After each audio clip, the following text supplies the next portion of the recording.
kerja semesta itu tidak membaca apa yang kita ucapkan, tapi dia membaca vibrasi rasa hati kita. Nah, pada saat waktu Harleyku itu belum keluar, Harleyku itu nyangkut dan aku masih harus, nah ini kondisi Harley aku masih. Subscribe to my channel. Materi yang pertama, materi yang sangat menyenangkan. Ini materinya. Oke. Materi yang pertama, siapa sih diri kita? Nah, Teresa atau apapun nanti agamanya, di sini kan macam-macam ya, ada Islam, Kristen atau apapun itu, Buddha dan lain-lain. Kita menyesuaikan itu dengan kepercayaan masing-masing. Jadi siapa sih sebenarnya diri kita? Kalau di salah satu ayat kursi yang namanya Al-Quran, di Quran surat 38 Asad ayat 72, itu tuh disebutnya seperti ini. Kemudian apabila telah aku sempurnakan kejadiannya dan aku tiupkan ruhku. Nah, kutiupkan ruhku ini sama kayak Teresa bilang, Teh Feby ini hidungku, ini pipiku, ini mataku. Artinya itu adalah bagian dari diri Teresa. Bener nggak? Hidungku, mataku, kupingku gitu. Nah, ketika Sang Pencipta menyampaikan ini, kutiupkan ruhku, artinya ruhku ini adalah bagian dari diri Sang Pencipta itu. Artinya di dalam tubuh Teresa dan di dalam tubuh teman-teman semua ada bagian dari diri Allah yang ada di sana. Gitu.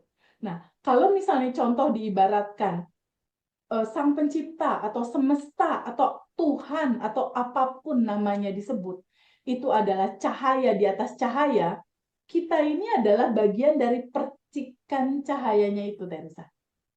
Paham ya?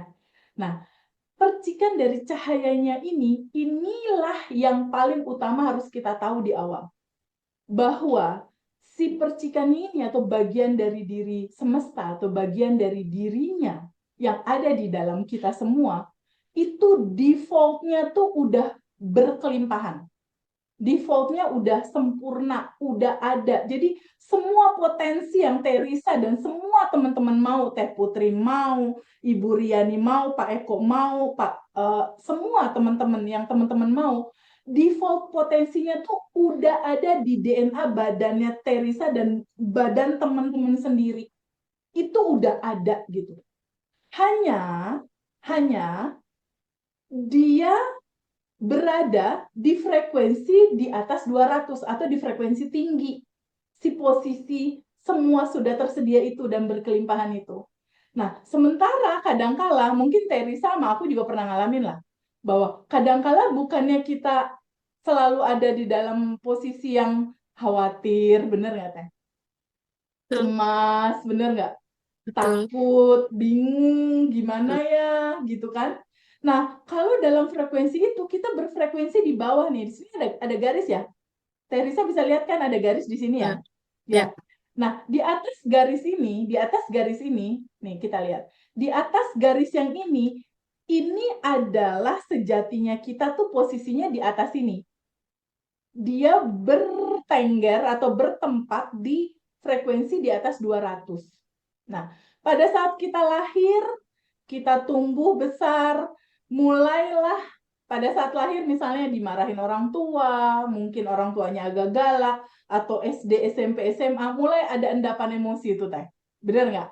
Kita Ya. cek sama-sama. Pada saat kecil mulai ada kesel, marah, bingung, khawatir, cemas, atau kita memendam sesuatu. Nah, kita yang sejati, yang nyatanya itu berkelimpahan, yang aslinya, anggap kita yang sejati ini, putih gitu ya, berkelimpahan, cukup sempurna, dan segala potensi ada di sini nih, di defaultnya kita.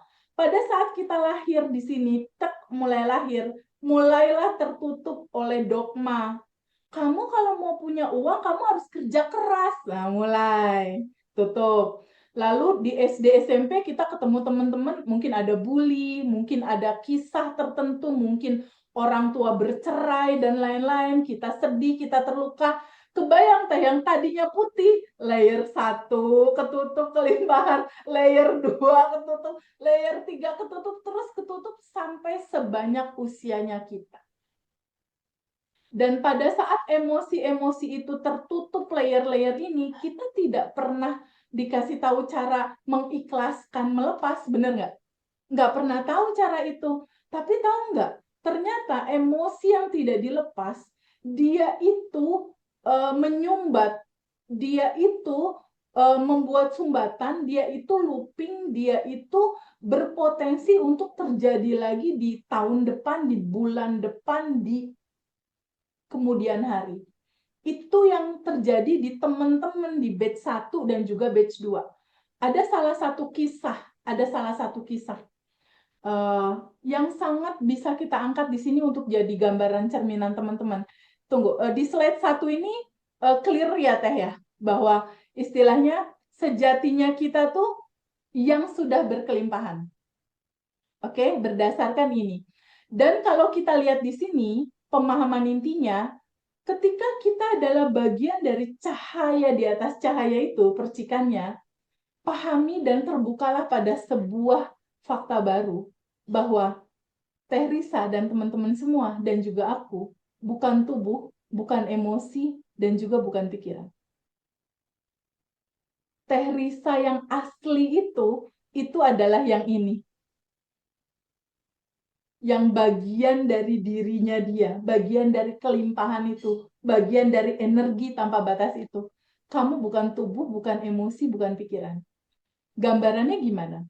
Sekarang Teh Risa, kalau misalnya ada seseorang yang meninggal nih, kan dikubur ya Teh? Bener nggak? Dikubur ya. Pada saat dikubur, sehari, 2 hari, 3 hari, tubuhnya dimakan cacing nggak Teh? Betul. Bakal habis kan tinggal tulang. Bener nggak?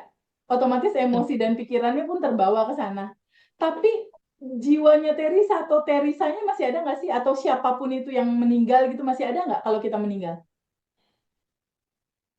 Katanya Ada kan? masih ada dan pergi ke alam lain. Nah, Yes, betul banget. Masih ada. Masih ada. Bahkan pada saat orang tua papaku meninggal, papaku masih ada dan aku doakan. Aku doakan papaku masih tetap ada. Aku mendoakan dia gitu kan. Masih ada. Itu tandanya kita bukan emosi, bukan pikiran. Kadang-kadang kan misalnya gini, Teh Febi, aku marah. Teteh bukan marah. Teteh bukan emosi marah ini. Bukan. Teteh yang ini. Aslinya Risa tuh yang ini. Yang berkelimpahan ini. Yang ini. Yang cinta murni tanpa batas itulah kamu. Yang berkelimpahan itulah kamu. Kamu bukan tubuh, bukan emosi, dan juga bukan pikiran. Itu bukan kamu. Bukan tubuh, bukan emosi, dan bukan pikiran. Gitu. Aslinya adalah ini yang berkelimpahan. Atau yang tadi Mas Hendra bilang, entitas tanpa batas. Gitu. Nah, dalam pemahaman ini, kita harus memahami bahwa, oh ternyata semua apa yang kita mau itu ada di dalam. Tapi gimana caranya membuat ini menjadi realita? Kan itu pertanyaan Teresa, bener nggak? betul. Gimana caranya membuat ini jadi realita? Nah, kita masuk ke bab 2, yaitu sistem kerja semesta. Pada saat kita defaultnya adalah yang berkelimpahan, dan ketika itu belum berkelimpahan, ada endapan-endapan emosi yang harus kita lepas, yang harus kita ikhlaskan, gitu istilahnya. Dan pada akhirnya, ketika masih ada endapan emosi, Teresa tuh jadi kayak pakai payung gitu. Si kelimpahan itu mau masuk tuh jadi kayak ada penghalang gitu. Nggak bisa masuk secara utuh, kayak ada penghalang sampai ini dilepas.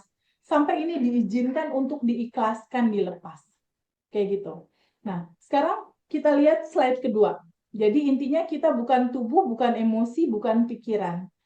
Di luar sana dikatakan bahwa aslinya kita adalah beingness, awareness atau sang kesadaran. Kesadaran itu sendiri. Kembali ke fitrah bahwa semua potensi yang kita mau tuh ada di sini.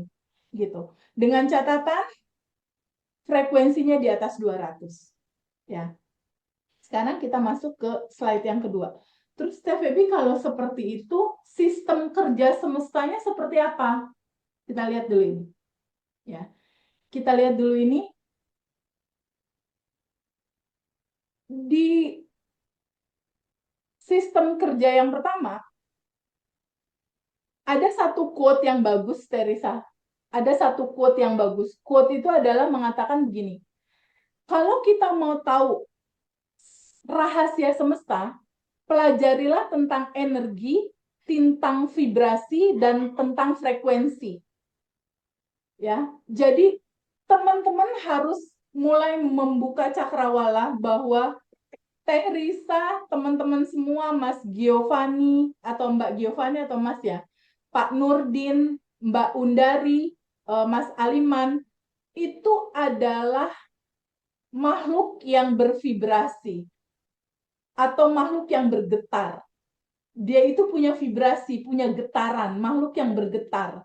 Nah, karena kita makhluk yang bergetar, cara kerja semesta itu tidak membaca apa yang kita ucapkan, tapi dia membaca vibrasi rasa hati kita.